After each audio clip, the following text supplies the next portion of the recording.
വിശുദ്ധ ലൂക്കാ എഴുതിയ സുവിശേഷം അധ്യായം 6 വാക്യങ്ങൾ 20 മുതൽ 26 വരെ. സുവിശേഷ ഭാഗ്യങ്ങൾ.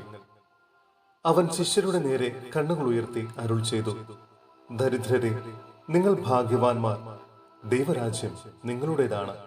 ഇപ്പോൾ വിശപ്പ് സഹിക്കുന്നവരെ, നിങ്ങൾ ഭാഗ്യവാന്മാർ, നിങ്ങൾ തൃപ്തരാക്കപ്പെടും. ഇപ്പോൾ കരയുന്നവരെ, നിങ്ങൾ ഭാഗ്യവാന്മാർ, നിങ്ങൾ ചിരിക്കും.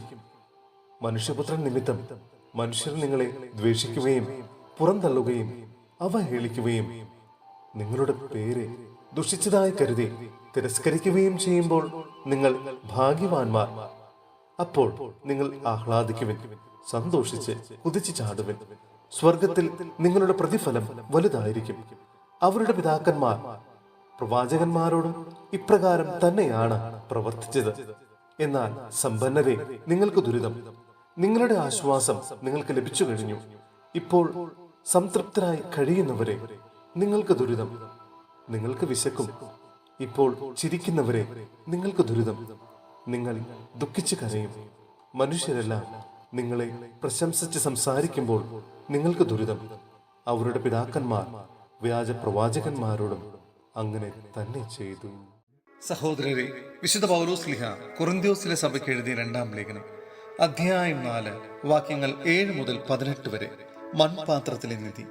എന്നാൽ പരമമായ ശക്തി ദൈവത്തിൻ്റെതാണ്, ഞങ്ങളുടേതല്ല എന്ന് വെളിപ്പെടുത്തുന്നതിന് ഈ നിധി മൺപാത്രങ്ങളിലാണ് ഞങ്ങൾക്ക് ലഭിച്ചിട്ടുള്ളത്.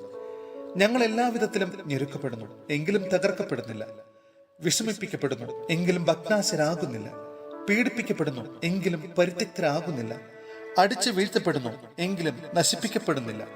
യേശുവിന്റെ ജീവൻ ഞങ്ങളുടെ ശരീരത്തിൽ പ്രത്യക്ഷമാകുന്നതിന് അവിടുത്തെ മരണം ഞങ്ങൾ എല്ലായ്പ്പോഴും ശരീരത്തിൽ സംവഹിക്കുന്നു. ഞങ്ങളുടെ മർത്യ ശരീരത്തിൽ യേശുവിന്റെ ജീവൻ പ്രത്യക്ഷമാകേണ്ടതിന് ഞങ്ങൾ ജീവിച്ചിരിക്കുമ്പോൾ യേശുവിനെ പ്രതി സദാമരണത്തിന് ഏൽപ്പിക്കപ്പെടുന്നു. തന്നിമിത്തം ഞങ്ങളിൽ മരണവും നിങ്ങളിൽ ജീവനും പ്രവർത്തിക്കുന്നു.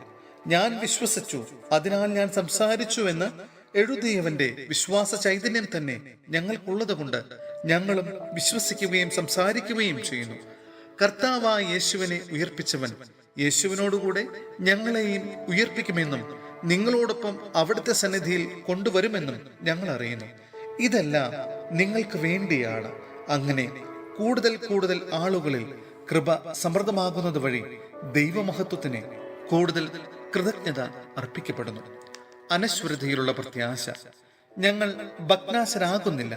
ഞങ്ങളിലെ ബാഹ്യമനുഷ്യൻ ക്ഷയിച്ചു കൊണ്ടിരിക്കുകയാണെങ്കിലും ആന്തരിക മനുഷ്യൻ അനുദിനം നവീകരിക്കപ്പെടുന്നു.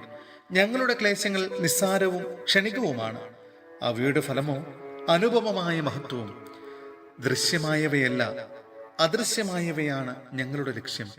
ദൃശ്യങ്ങൾ നശ്വരങ്ങളാണ്, അദൃശ്യങ്ങൾ അനശ്വരങ്ങളും.